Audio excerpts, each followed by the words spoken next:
मनुष्य यदि जीवन के चरम लक्ष्य अर्थात पूर्णत्व को प्राप्त करने का इच्छुक है तो उसके लिए यह आवश्यक है कि वह अपने मन के स्वभाव को भली भांति परख ले। मन की शक्तियां सचमुच बड़ी ही आश्चर्यजनक है। स्वामी विवेकानंद जी ने इन शक्तियों की बड़ी अधिकार पूर्ण रीति से विवेचना की है तथा उन्हें प्राप्त करने के साधन भी बताए हैं। स्वामी जी स्वयं एक सिद्ध महात्मा थे। उन्हें उन साधनाओं का पूर्ण ज्ञान था जिनके सहारे एक साधक चरम उद्देश्य अर्थात आत्मानुभूति प्राप्त कर सकता है। यह सत्य है कि ये साधनाएं भिन्न भिन्न व्यक्तियों के स्वभाव तथा उसकी प्रकृति के अनुसार अलग अलग हो सकते हैं। स्वामी जी ने उन साधनाओं को व्यवहार में लाने के लिए जो उपदेश तथा सुझाव दिए हैं वे साधक के लिए वास्तव में बड़े उपयोगी सिद्ध होंगे।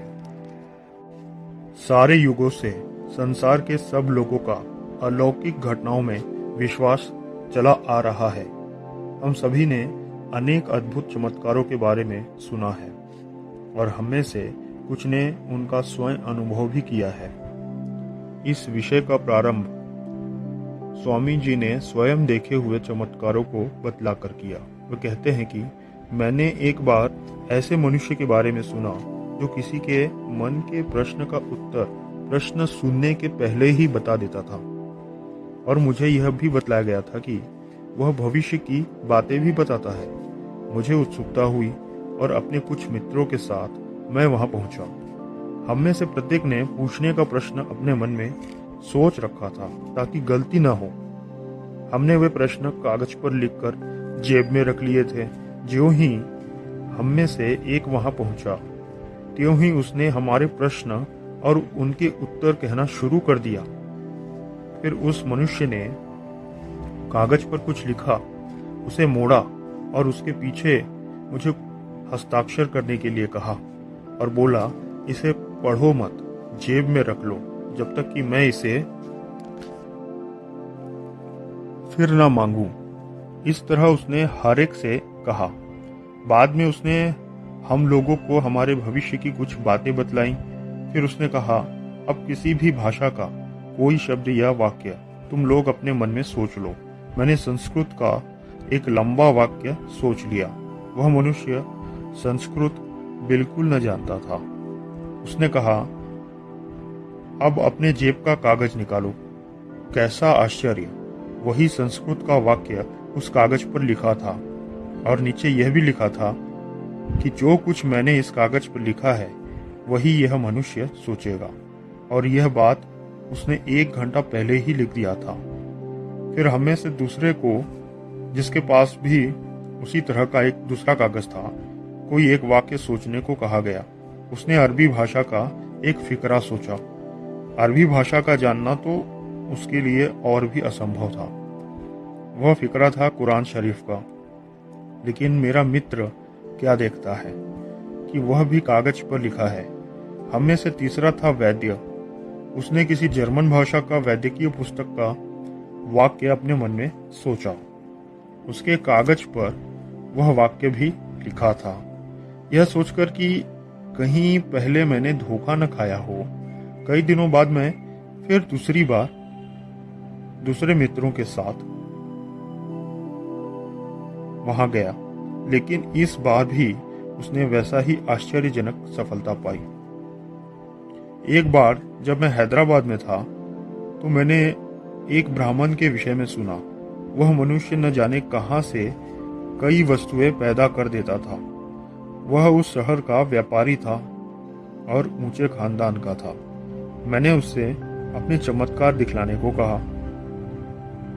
इस समय ऐसा हुआ कि वह मनुष्य बीमार था।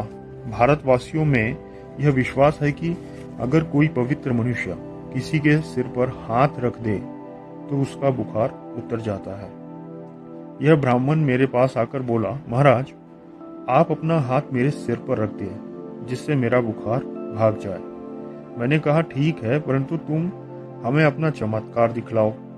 वह राजी हो गया। उसकी इच्छा अनुसार मैंने अपना हाथ उसके सिर पर रखा और बाद में वह अपना वचन पूरा करने को आगे बढ़ा। वह केवल एक दुपट्टा पहने था। उसके अन्य सब कपड़े हमने अपने पास ले लिए थे। अब मैंने उसे केवल एक कंबल ओढ़ने के लिए दिया, क्योंकि वो ठंड के दिन थे, और उसे एक कोने में बिठा दिया। 50 आंखें उसकी ओर ताक रही थी। उसने कहा, अब आप लोगों को जो कुछ चाहिए वह कागज पर लिखिए। हम सब लोगों ने उन फलों के नाम लिखे जो उस प्रांत में पैदा तक न होते थे, अंगूर के गुच्छे, संतरे इत्यादि, और हमने वे कागज उसके हाथ में दे दिए। कैसा आश्चर्य! उसके कंबल में से अंगूर के गुच्छे तथा संतरे आदि इतनी संख्या में निकले कि अगर वजन किया जाता तो वे सब उस आदमी के वजन से दुगने होते। उसने हमसे उन फलों को खाने के लिए कहा।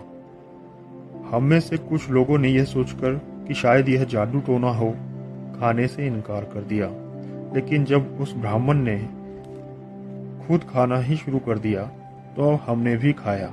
वे सब फल खाने योग्य ही थे। अंत में उसने गुलाब के ढेर निकाले। हर एक फूल पूरा खिला था। पंखुड़ियों पर ओस बिंदु थे। कोई भी फूल न तो टूटा था और न दबकर खराब ही हुआ था। और उसने ऐसे एक दो नहीं वरन ढेर के ढेर निकाले। जब मैंने पूछा कि यह कैसे किया, तो उसने कहा, यह सिर्फ हाथ की सफाई है। यह चाहे जो कुछ हो, परंतु केवल हाथ की सफाई होना तो असंभव था। इतनी बड़ी संख्या में वह ये चीजें कहां से पा सकता था। हाँ, तो मैंने इसी तरह की अनेक बातें देखी। भारतवर्ष में घूमते समय भिन्न भिन्न स्थानों में तुम्हें ऐसी सैकड़ों बातें दिखेंगी। ये चमत्कार सभी देशों में हुआ करते हैं। इस देश में भी इस तरह के आश्चर्यकारक काम देखोगे। हाँ, यह सच है कि इनमें से अधिकांश धोखेबाजी होती है, परंतु जहां तुम धोखेबाजी देखते हो वहां तुम्हें यह भी मानना पड़ता है कि यह किसी की नकल है। कहीं न कहीं कोई सत्य होना ही चाहिए जिसकी यह नकल की जा रही है। अविद्यमान वस्तु की कोई नकल नहीं कर सकता, किसी विद्यमान वस्तु की ही नकल की जा सकती है। प्राचीन समय में हजारों वर्ष पूर्व ऐसी बातें आज की अपेक्षा और भी अधिक परिमाण में हुआ करती थीं। मुझे ऐसा प्रतीत होता है कि जब किसी देश की आज़ादी घनी होने लगती है तो मानसिक बल का ह्रास होने लगता है। जो देश विस्तृत है और जहां लोग बिरले बसे होते हैं, वहां शायद मानसिक बल अधिक होता है। विश्लेषण प्रिय होने के कारण हिंदुओं ने इन विषयों को लेकर अनेक संबंध में अन्वेषण किया और वे कुछ मौलिक सिद्धांतों पर जा पहुंचे, अर्थात उन्होंने इन बातों का एक शास्त्र ही बना डाला। उन्होंने यह अनुभव किया कि ये बातें यद्यपि असाधारण हैं तथापि अनैसर्गिक नहीं है, अनैसर्गिक नाम की वस्तु ही नहीं है।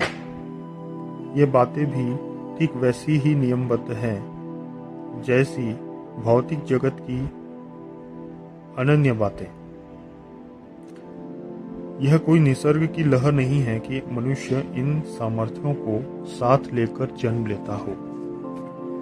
इन शक्तियों के संबंध में नियमित रूप से अध्ययन किया जा सकता है, इनका अभ्यास किया जा सकता है और ये शक्तियां अपने में उत्पन्न की जा सकती हैं। इस शास्त्र को वे लोग राजयोग कहते हैं। भारतवर्ष में ऐसे हजारों मनुष्य हैं जो इस शास्त्र को अध्ययन करते हैं और यह संपूर्ण राष्ट्र के लिए दैनिक उपासना का एक अंग बन गया है। वे लोग जिस सिद्धांत पर पहुंचे हैं वह यह है कि यह सारा अद्भुत सामर्थ्य मनुष्य के मन में अवस्थित है। मनुष्य का मन समष्टि मन है, समष्टि मन का अंश मात्र है। प्रत्येक मन दूसरे हर एक मन से संलग्न है और प्रत्येक मन, वह चाहे जहां रहे, संपूर्ण विश्व के व्यापार में प्रत्यक्ष भाग ले रहा है। क्या तुम लोगों ने विचार संक्रमण, थॉट ट्रांसफरेंस का चमत्कार देखा है? यहाँ एक मनुष्य कुछ विचार करता है और वह विचार अन्यत्र किसी दूसरे मनुष्य में प्रकट हो जाता है। एक मनुष्य अपने विचार दूसरे मनुष्य के पास भेजना चाहता है। इस दूसरे मनुष्य को यह मालूम हो जाता है कि इस तरह का संदेश उसके पास आ रहा है। वह उस संदेश को ठीक उसी रूप में ग्रहण करता है जिस रूप में वह भेजा गया था। पूर्व साधनाओं से यह बात सिद्ध होती है। यह केवल आकस्मिक घटना नहीं है। दूरी के कारण कुछ अंतर नहीं पड़ता। यह संदेश उस दूसरे मनुष्य तक पहुंच जाता है और वह दूसरा मनुष्य उसे समझ लेता है। अगर तुम्हारा मन एक स्वतंत्र वस्तु होता जो वहां विद्यमान है और मेरा मन एक स्वतंत्र वस्तु होता जो यहाँ विद्यमान है, और इन दोनों मनों में यदि कोई संबंध ना होता तो मेरे विचार तुम्हारे पास कैसे पहुंच पाते? सर्वसाधारण व्यवहार में मेरा विचार सीधा तुम्हारे पास नहीं पहुंचता, अपितु प्रथम मेरे विचार को आकाश तत्व के स्पंदनों में परिणत होना पड़ता, यानी आकाश तत्व के स्पंदनों में परिवर्तित होना पड़ता है। ये स्पंदन फिर तुम्हारे मस्तिष्क में पहुंचते हैं। वहां फिर से इन स्पंदनों का तुम्हारे अपने विचारों में रूपांतरण होता है और इस तरह मेरा विचार तुम्हारे पास पहुंचता है। यहाँ पहले विचार विश्लिष्ट होकर आकाश तत्व में मिल जाता है। विश्लिष्ट मतलब अलग होकर आकाश तत्व में मिल जाता है और फिर उसी का वहां संश्लेषण हो जाता है। संश्लेषण मतलब मिल जाता है। इस तरह का चक्राकार कार्यक्रम चलता है, परंतु विचार संक्रमण में इस तरह की कोई चक्राकार क्रिया नहीं होती। इसमें मेरा विचार सीधा सीधा तुम्हारे पास पहुंच जाता है। इससे स्पष्ट है कि मन एक अखंड वस्तु है। जैसा कि योगी कहते हैं, मन विश्वव्यापी है। तुम्हारे मन, मेरा मन, ये सब विभिन्न मन उस समष्टि मन के अंश मात्र हैं। मानो समुद्र पर उठने वाली छोटी छोटी लहरें हैं और इस अखंडता के कारण ही हम अपने विचारों को एकदम सीधे बिना किसी माध्यम के आपस में संक्रमित कर सकते हैं। हमारे आसपास दुनिया में क्या हो रहा है यह तो तुम देख ही रहे हो। अपना प्रभाव चलाना यही दुनिया है। हमारी शक्ति का कुछ अंश तो हमारे शरीर धारण के उपयोग में आता है और शेष प्रत्येक अंश दूसरों पर अपना प्रभाव डालने में रात दिन व्यय होता रहता है। हमारे शरीर, हमारे गुण, हमारी बुद्धि तथा हमारा आत्मिक बल, ये सब लगातार दूसरों पर प्रभाव डालते आ रहे हैं। इसी प्रकार उल्टे रूप में दूसरों का प्रभाव हम पर पड़ता चला आ रहा है। हमारे आसपास यही चल रहा है।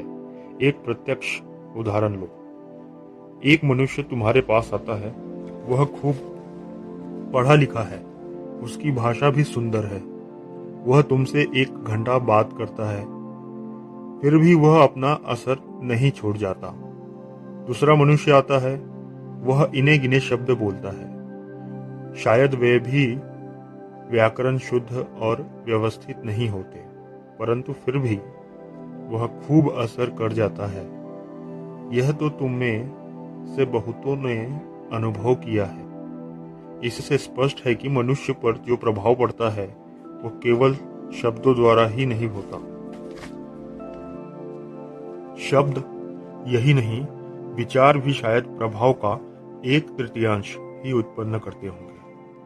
1/3 यानी 1/3, परंतु शेष 2/3 यानी 2/3 प्रभाव तो उसके व्यक्तित्व का ही होता है, जिसे तुम वैयक्तिक आकर्षण कहते हो। वही प्रकट होकर तुम पर अपना असर डाल देता है। प्रत्येक कुटुंब में एक मुख्य संचालक होता है। इनमें से कोई संचालक घर चलाने में सफल होते हैं, परंतु कोई नहीं। ऐसा क्यों? जब हमें असफलता मिलती है तो हम दूसरों को कोसते हैं। ज्यों ही मुझे असफलता मिलती है त्यों ही मैं कह उठता हूँ कि अमुक अमुक फलाना ढिमकाना मेरे अपयश के कारण है। अपयश आने पर मनुष्य अपनी कमजोरी और अपने दोष स्वीकार करना नहीं चाहता। प्रत्येक मनुष्य यह दिखलाने की कोशिश करता है कि वह निर्दोष है और सारा दोष वह किसी मनुष्य पर, किसी वस्तु पर और अंततः दुर्दैव पर बढ़ना चाहता है। दुर्दैव मतलब देवताओं पर। जब घर का प्रमुख कर्ता सफलता प्राप्त न कर सके तो उसे अपने आप से यह प्रश्न पूछना चाहिए कि कुछ लोग अपना घर किस प्रकार अच्छी तरह चला सकते हैं तथा दूसरे क्यों नहीं। तब तुम्हें पता चलेगा कि यह अंतर उस मनुष्य के ही कारण है। उस मनुष्य के व्यक्तित्व के कारण ही यह फर्क पड़ता है। मनुष्य जाति के बड़े बड़े नेताओं की बात यदि ली जाए तो हमें सदा यही दिखलाई देगा कि उनका व्यक्तित्व ही उनके प्रभाव का कारण था। अब बड़े बड़े प्राचीन लेखक और दार्शनिकों की बात लो। सच पूछो तो असल और सच्चे विचार उन्होंने हमारे सम्मुख कितने रखे हैं। गतकालीन यानी कि पूर्व नेताओं ने जो कुछ लिख छोड़ा है उसका विचार करो। उनकी लिखी हुई पुस्तकों को देखो और प्रत्येक का मूल्य आंको। असल नए और स्वतंत्र विचार जो अभी तक इस संसार में सोचे गए हैं केवल मुट्ठी भर ही हैं। उन लोगों ने जो विचार हमारे लिए छोड़े हैं उनको उन्हीं की पुस्तकों में से पढ़ो तो वे हमें कोई बहुत बड़े नहीं प्रतीत होते, परंतु फिर भी हम यह जानते हैं कि अपने जमाने में वे बहुत बड़े हो गए हैं। इसका कारण क्या है? वे जो बहुत बड़े प्रतीत होते थे वह केवल उनके सोचे हुए विचारों या उनकी लिखी हुई पुस्तकों के कारण नहीं था और न उनके दिए हुए भाषणों के कारण ही था, वरन किसी एक दूसरी ही बात के कारण जो अब निकल गई है, और वह था उनका व्यक्तित्व। जैसा मैं पहले कह चुका हूं, व्यक्तित्व 2/3 होता है यानी 2/3 और शेष 1/3 यानी 1/3 होता है। मनुष्य की बुद्धि और उसके कहे हुए शब्द, सच्चा मनुष्यत्व या उसका व्यक्तित्व ही वह वस्तु है जो हम पर प्रभाव डालती है।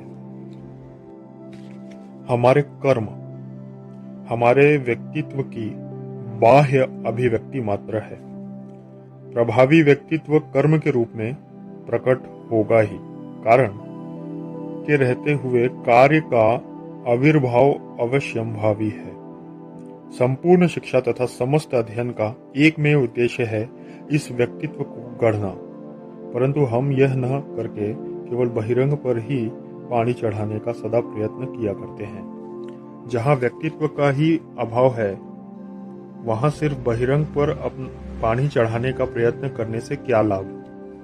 सारी शिक्षा का ध्येय है मनुष्य का विकास, वह अंतर्मानव, वह व्यक्तित्व जो अपना प्रभाव सब पर डालता है, जो अपने संगियों पर जादू सा कर देता है, शक्ति का एक महान केंद्र है। और जब यह शक्तिशाली अंतर्मानव तैयार हो जाता है तो वह जो चाहे कर सकता है। यह व्यक्तित्व जिस वस्तु पर अपना प्रभाव डालता है उसी वस्तु को कार्यशील बना देता है। हम देखते हैं कि यद्यपि यह बात सच है तथापि कोई भी भौतिक सिद्धांत जो हमें ज्ञात है इसे नहीं समझा सकता। रासायनिक या पदार्थ वैज्ञानिक ज्ञान इसका विशदीकरण यानी इसका विश्लेषण कैसे कर सकता है? कितनी ही ऑक्सीजन, कितनी हाइड्रोजन, कितनी कोयला यानी कार्बन या कितने परमाणु और उनकी कितनी विभिन्न अवस्थाएं, उनमें विद्यमान कितने कोश, सेल्स इत्यादि इस गूढ़ व्यक्तित्व का स्पष्टीकरण कर सकते हैं? नहीं। फिर भी हम देखते हैं कि यह व्यक्तित्व एक सत्य है।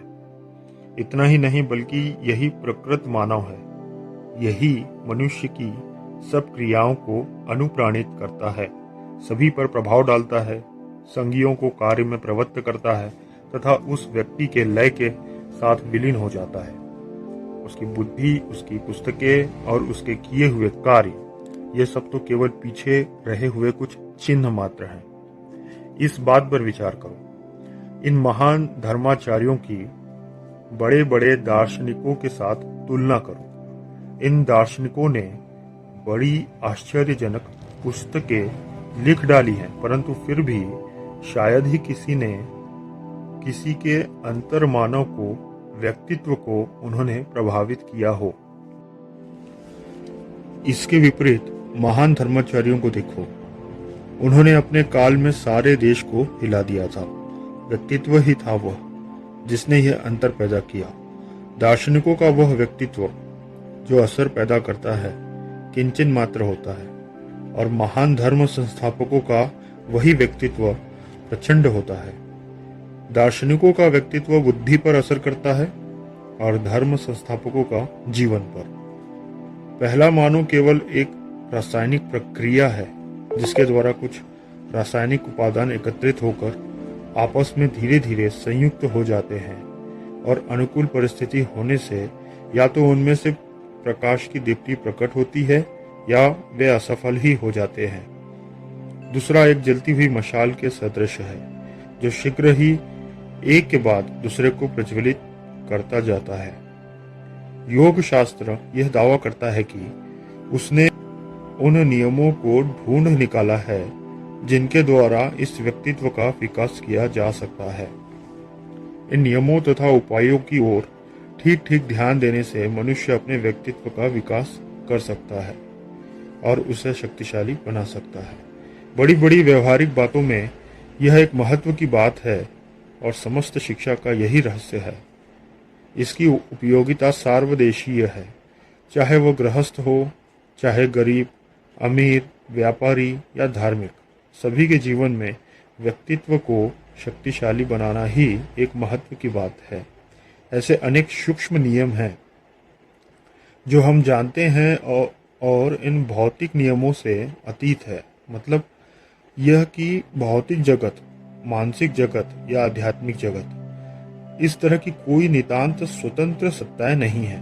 जो कुछ है सब एक तत्व है, या हम यूँ कहेंगे कि यह सब एक ऐसी वस्तु है जो यहाँ पर मोटी है, और जैसे जैसे यह ऊंची चढ़ती है वैसे ही वैसे वह सूक्ष्मतर होती जाती है।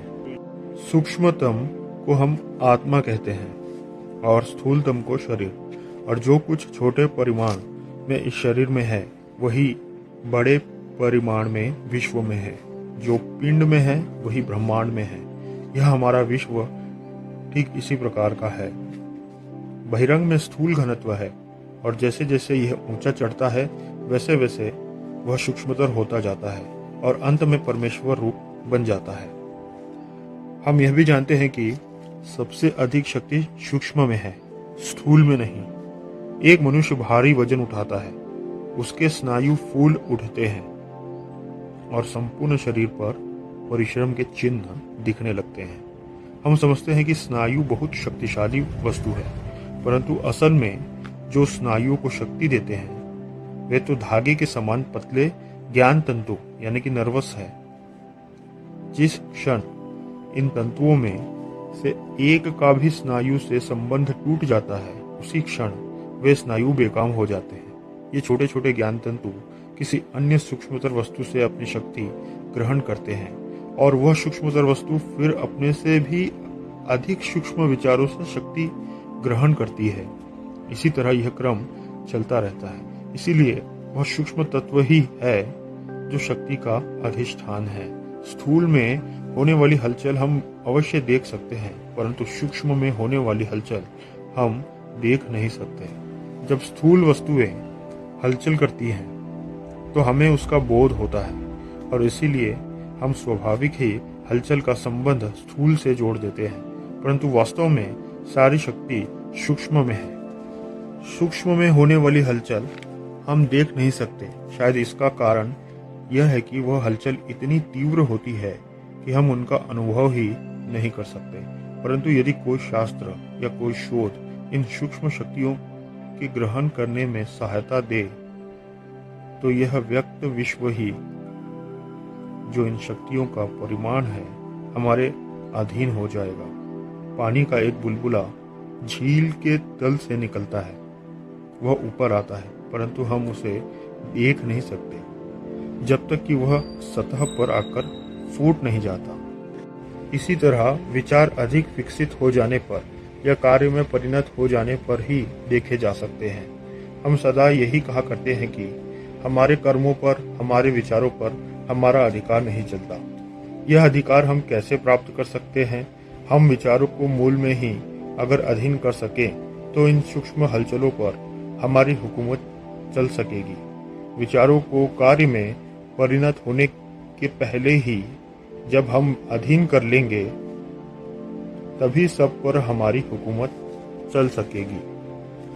अब अगर ऐसा कोई उपाय हो जिसके द्वारा हम कारण भाव का अर्थात इन सूक्ष्म शक्तियों का पृथक्करण कर सके, उन्हें समझ सके और अंत में अपने अधीन कर सके तो हम खुद पर अपना अधिकार चला सकेंगे।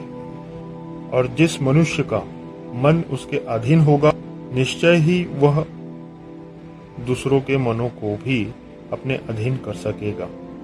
यही कारण है कि पवित्रता तथा नीतिमत्ता सदा के लिए धर्म के विषय बने हुए हैं। पवित्र सदाचारी मनुष्य स्वयं पर अपना अधिकार चलाता है।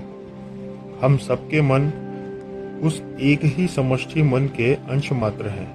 जिसे एक ढेले का ज्ञान हो गया, उसने दुनिया की सारी मिट्टी जान ली। जो अपने मन को जानता है और स्व अधीन रख सकता है, वह दूसरों के मनों का रहस्य भी पहचानता है और उन पर अपनी हुकूमत चला सकता है।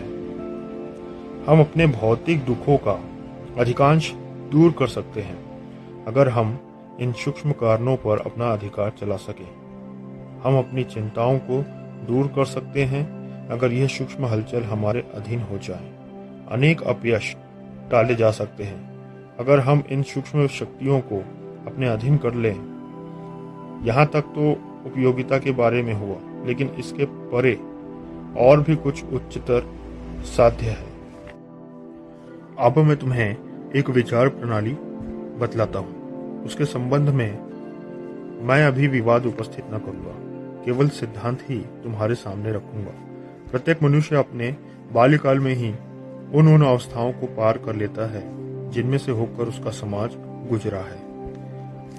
अंतर केवल इतना है कि समाज को हजारों वर्ष लग जाते हैं, जबकि बालक कुछ वर्षों में ही उनमें से हो गुजरता है।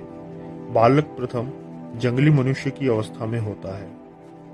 वह तितली को अपने पैरों तले कुचल डालता है।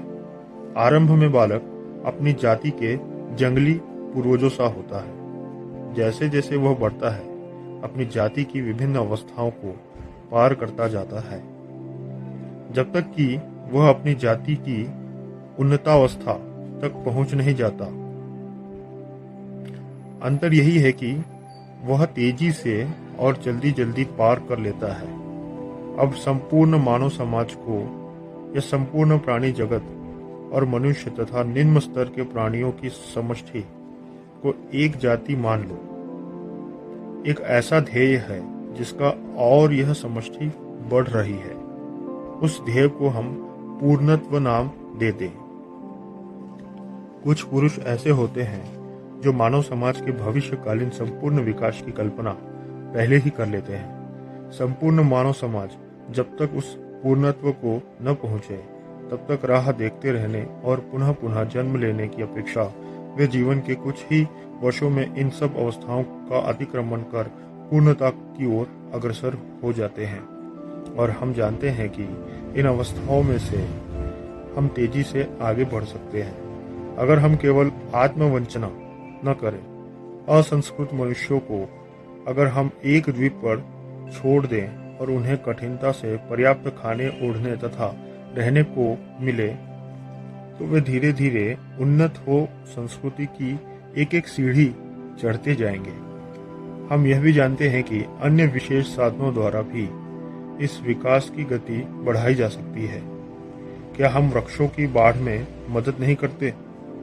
यदि वे निसर्ग पर छोड़ दिए जाते तो भी वे बढ़ते। अंतर यही है कि उन्हें अधिक समय लगता। निसर्गता लाने वाले समय के कम समय में ही उनकी बाढ़ होने के लिए हम मदद पहुंचाते हैं। कृत्रिम साधनों द्वारा वस्तुओं की बाढ़ द्रुततर करना, यही हम निरंतर करते आए हैं। तो फिर हम मनुष्य का विकास शीघ्रतर क्यों नहीं कर सकते? समस्त जाति के विषय में हम ऐसा कर सकते हैं। प्रदेशों में प्रचारक क्यों भेजे जाते हैं? इसलिए कि उन उपायों द्वारा जाति को हम शीघ्रतर उन्नत कर सकते हैं। तो अब क्या हम व्यक्ति का विकास शीघ्रतर नहीं कर सकते? अवश्य कर सकते हैं। क्या हम इस विकास की शीघ्रता की कोई मर्यादा बांध सकते हैं? यह हम नहीं कह सकते कि एक जीवन में मनुष्य कितनी उन्नति कर सकता है। ऐसा कहने के लिए तुम्हें कोई आधार नहीं कि मनुष्य केवल इतनी ही उन्नति कर सकता है, अधिक नहीं। अनुकूल परिस्थिति से उसका विकास आश्चर्यजनक शीघ्रता से हो सकता है। तो फिर क्या मनुष्य के पूर्ण विकसित होने के पूर्व उसके विकास की गति की कोई मर्यादा हो सकती है? अतएव इस सब का तात्पर्य क्या है?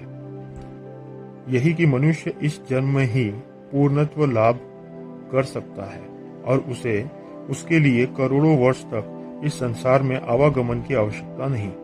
और यही बात योगी कहते हैं कि सब बड़े अवतार तथा धर्म संस्थापक ऐसे ही पुरुष होते हैं। उन्होंने इस एक ही जीवन में पूर्णत्व प्राप्त कर लिया है। दुनिया के इतिहास के सब कालों में इस तरह के मनुष्य जन्म लेते आए हैं। अभी कुछ ही दिन पूर्व एक ऐसे महापुरुष ने जन्म लिया था जिन्होंने मानव समाज के संपूर्ण जीवन की विभिन्न अवस्थाओं का अनुभव अपने इसी जीवन में कर लिया और जो इसी जीवन में पूर्णत्व तक पहुंच गए थे। परंतु विकास की यह शीघ्र गति भी कुछ नियमों के अनुसार होनी चाहिए। अब ऐसी कल्पना करो कि इन नियमों को हम जान सकते हैं, उनका रहस्य समझ सकते हैं और उनको अपनी आवश्यकताएं पूर्ण करने के लिए उपयोग में ला सकते हैं। तो यह स्पष्ट है कि इससे हमारा विकास होगा। हम यदि अपनी शीघ्रतर बाढ़ करें, शीघ्रतर अपना विकास करें, तो इस जीवन में ही हम पूर्ण विकसित हो सकते हैं। हमारे जीवन का उदात्त अंश यही है और मनोविज्ञान तथा मन की शक्तियों का अभ्यास इस पूर्ण विकास को ही अपना ध्येय मानता है। पैसा और भौतिक वस्तुएं देकर दूसरों की सहायता करना तथा उन्हें सुगमता से जीवन यापन करना सिखलाना, ये सब तो जीवन के केवल गौण बातें हैं। मनुष्य को पूर्ण विकसित बनाना, यही इस शास्त्र का उपयोग है। युगानुयुग प्रतीक्षा करने की आवश्यकता नहीं।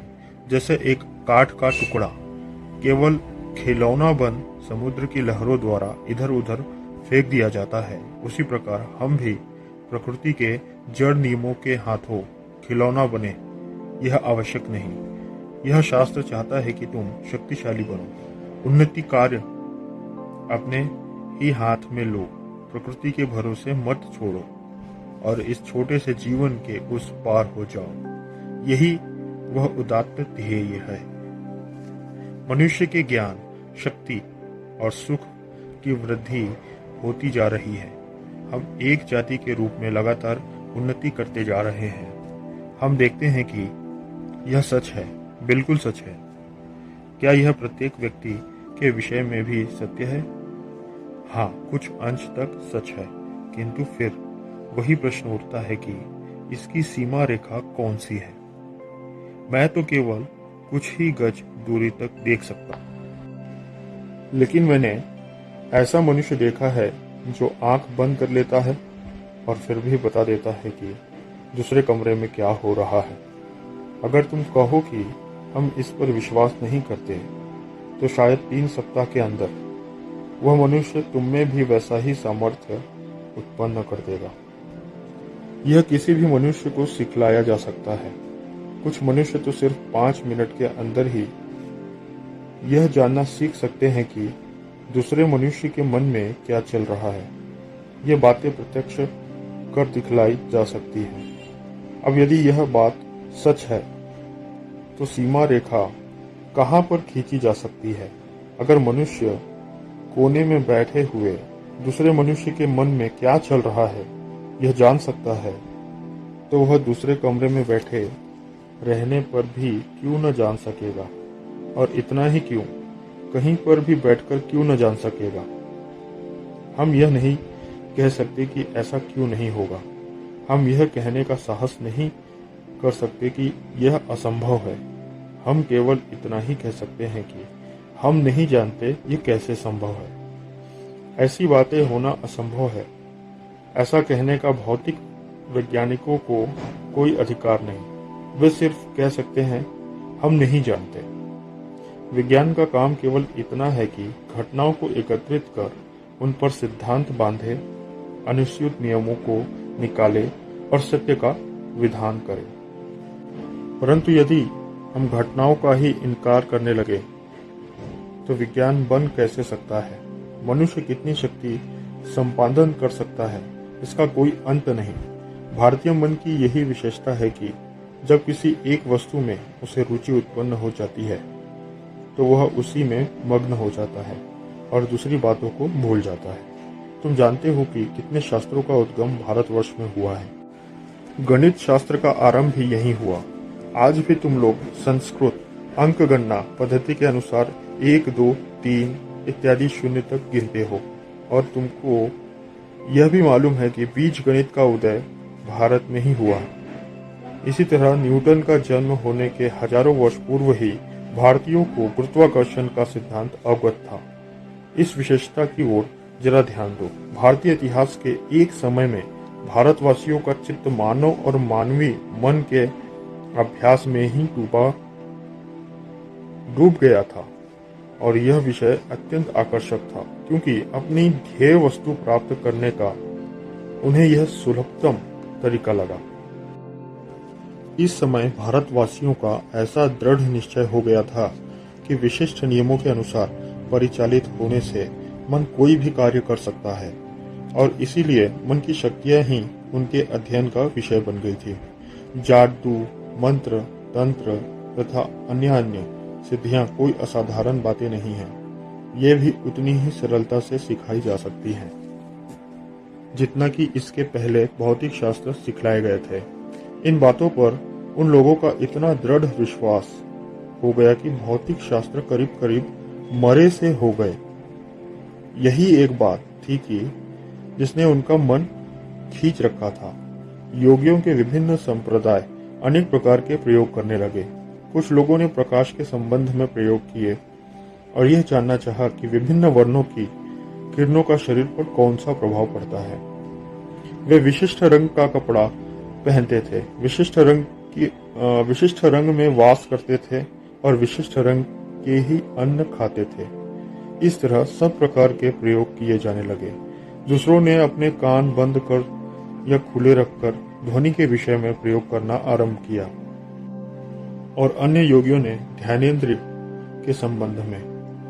सभी का ध्येय एक था, वस्तु के मूल अथवा सूक्ष्म कारण तक किस प्रकार पहुंचना, और उनमें से कुछ लोगों ने सचमुच ही आश्चर्यजनक सामर्थ्य प्रकट किया। बहुतों ने आकाश में विचरने और उड़ने का प्रयत्न किया। मैं एक बड़े पाश्चात्य विद्वान की बतलाई हुई एक कथा कहूंगा। सिलोन के गवर्नर ने, जिन्होंने यह घटना प्रत्यक्ष देखी थी, उससे कही थी। एक लड़की उपस्थित की गई और वह पालथी मारकर स्टूल पर बैठ गई। स्टूल लड़कियों की आड़ी टेढ़ी जमाकर बना दिया गया था। कुछ देर उसके उस स्थिति में बैठने के पश्चात वह तमाशा दिखलाने वाला मनुष्य धीरे धीरे एक एक करके लड़कियां हटाने लगा और वह लड़की हवा में अधर ही लटकी रह गई। गवर्नर ने सोचा कि इसमें कोई चालाकी है, इसीलिए उन्होंने तलवार खींची और तेजी से उस लड़की के नीचे से घुमाया, परंतु लड़की के नीचे कुछ भी नहीं था। अब कहो ये क्या है? यह कोई जादू न था और न कोई असाधारण बात ही थी। यही वैशिष्ट्य है, कोई भी भारतीय ऐसा न कहेगा कि इस तरह की घटना नहीं हो सकती। हिंदू के लिए यह एक साधारण बात है। तुम जानते हो, जब हिंदुओं को शत्रुओं से युद्ध करना होता है तो वे क्या करते हैं? हमारा एक योगी तुम्हारे झुंड के झुंड मार भगाएगा। उस राष्ट्र का यह दृढ़ विश्वास है। हाथ या तलवार में ताकत कहाँ? ताकत तो है आत्मा में। यदि यह सच है तो मन के लिए यह प्राणपण से प्रयत्न करने के लिए काफी प्रलोभन है। परंतु कोई बड़ा यश संपादन करना जिस तरह प्रत्येक विज्ञान में कठिन है, उसी तरह इस क्षेत्र में भी। इतना ही नहीं बल्कि यहाँ तो और भी अधिक कठिन है। फिर भी अनेक लोग समझते हैं कि ये शक्तियाँ सुगमता से प्राप्त की जा सकती हैं। संपत्ति प्राप्त करने के लिए तुम्हें कितने वर्ष व्यतीत करने पड़ते हैं, जरा इसका विचार करो। बिजली या तंत्र संबंधी ज्ञान के अध्ययन में ही तुम्हें कितने वर्ष बिताने पड़ते हैं और फिर सारी उम्र उसे अमल में लाते रहना पड़ता है। पुनश्च इतर विज्ञानों का विषय है स्थिर वस्तुएं, ऐसी वस्तुएं जो हलचल नहीं करती। तुम कुर्सी का पृथक्करण कर सकते हो, कुर्सी दूर नहीं भाग जाती। परंतु यह मनोविज्ञान मन को अपना विषय बनाता है। वह मन जो सदा चंचल है, जो ही तुम उसका अध्ययन करना चाहते हो वो भाग जाता है। अभी मन में वृत्ति विद्यमान है, फिर दूसरी उदित हो जाती है। इस तरह मन सर्वदा बदलता ही जाता है। उसकी इस चंचलता में ही उसका अध्ययन करना पड़ता है, उसे समझना पड़ता है, उसका आकलन करना पड़ता है, उसको अपने वश में लाना पड़ता है। अतएव देखो, यह शास्त्र कितना अधिक कठिन है। यहाँ कठोर अभ्यास की आवश्यकता है। लोग मुझसे पूछते हैं कि आप प्रत्यक्ष प्रयोग कर क्यों नहीं सिखलाते? अजी, यह कोई मजाक नहीं है। मैं इस मंच पर खड़े खड़े व्याख्यान देता हूँ और तुम सुनकर घर चले जाते हो। तुम्हें कोई लाभ नहीं होता और न मुझे ही। तब तुम कहते हो यह सब पाखंड है। ऐसा इसलिए होता है कि तुम ही इसे पाखंड बनाना चाहते थे। इस शास्त्र का मुझे बहुत थोड़ा ज्ञान है, परंतु जो कुछ थोड़ा बहुत जानता हूँ उसके लिए 30 साल तक मैंने अभ्यास किया है और मैं 6 साल हुए लोगों को वह सिखला रहा हूँ। मुझे 30 साल लगे इसके अभ्यास के लिए। 30 साल की कड़ी कोशिश। कभी कभी 24 घंटों में से 20 घंटे साधना करता रहा हूँ। कभी रात में 1 ही घंटा सोया हूँ। कभी रात भर मैंने प्रयोग किए हैं। कभी कभी मैं ऐसे स्थानों में रहा हूँ जहाँ किसी प्रकार का कोई शब्द न था, सांस तक की आवाज न थी। कभी मुझे गुफाओं में रहना पड़ा है। इस बात का तुम विचार करो और फिर भी मुझे बहुत थोड़ा मालूम है, या कहिए बिल्कुल ही नहीं। मैंने कठिनता से इस शास्त्र की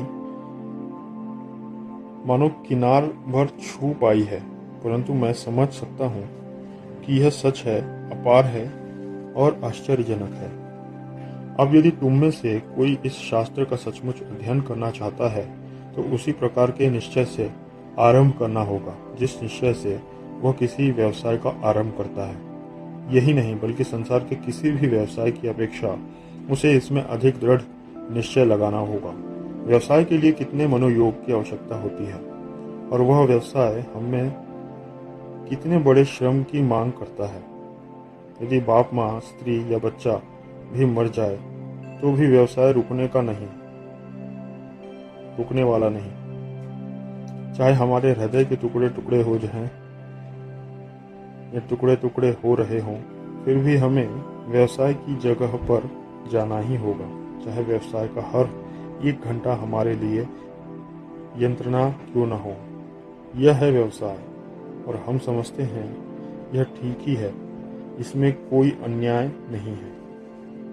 यह शास्त्र किसी भी अन्य व्यवसाय से अधिक लगन मांगता है। व्यवसाय में तो अनेक व्यक्ति सफलता प्राप्त कर सकते हैं, परंतु इस मार्ग में बहुत ही थोड़े। क्योंकि यहाँ पर मुख्यतः साधक की मानसिक गठन पर ही सब कुछ अवलंबित रहता है। जिस प्रकार व्यवसायी चाहे दौलत जोड़ सके या न जोड़ सके, कुछ कमाई तो जरूर कर लेता है। उसी प्रकार इस शास्त्र के प्रत्येक साधक को कुछ ऐसी झलक अवश्य मिलती है जिससे उसका विश्वास हो जाता है कि ये बातें सच हैं, और ऐसे मनुष्य हो गए हैं जिन्होंने इन सब का पूर्ण अनुभव कर लिया था। इस शास्त्र की यह केवल रूपरेखा है। यह शास्त्र स्वतः प्रमाण तथा स्वयं प्रकाश है और किसी भी अन्य शास्त्र या विज्ञान को अपने से तुलना करने के लिए ललकारता है। दुनिया में पाखंडी, जादूगर, धोखेबाज अनेक हो गए हैं, और विशेषतः इस क्षेत्र में ऐसा क्यों? इसीलिए कि जो व्यवसाय जितना अधिक लाभप्रद होता है, उसमें उतने ही अधिक पाखंडी और धोखेबाज होते हैं। परंतु उस व्यवसाय के अच्छे न होने का यह कोई कारण नहीं। एक बात और बतला देना चाहता हूँ। इस शास्त्र के अनेक वादों को सुनना बुद्धि के लिए चाहे बड़ी अच्छी कसरत हो, और आश्चर्यजनक बातें सुनने से चाहे तुम्हें बौद्धिक संतोष प्राप्त होता हो, परंतु अगर सचमुच तुम्हें कुछ सीखने की इच्छा है तो सिर्फ भाषणों को सुनने से काम न चलेगा। यह व्याख्यानों द्वारा नहीं सिखलाया जा सकता, क्योंकि यह शास्त्र है अनुभूतिनिष्ठ, और अनुभूति ही अनुभूति प्रदान कर सकती है। यदि तुम में से सचमुच कोई अध्ययन करना चाहता है तो उसकी सहायता देने में मुझे बड़ी प्रसन्नता होगी। इस प्रकार स्वामी विवेकानंद जी ने मन की शक्तियों के बारे में अपने द्वारा की गई साधना और अपने अनुभवों को अपने उपदेशों में कहा था, और इसके अगले भाग में उनके द्वारा बताए गए जीवन गठन की साधनाएं क्या हैं और इस विषय में उन्होंने क्या कहा, ये जानेंगे। धन्यवाद।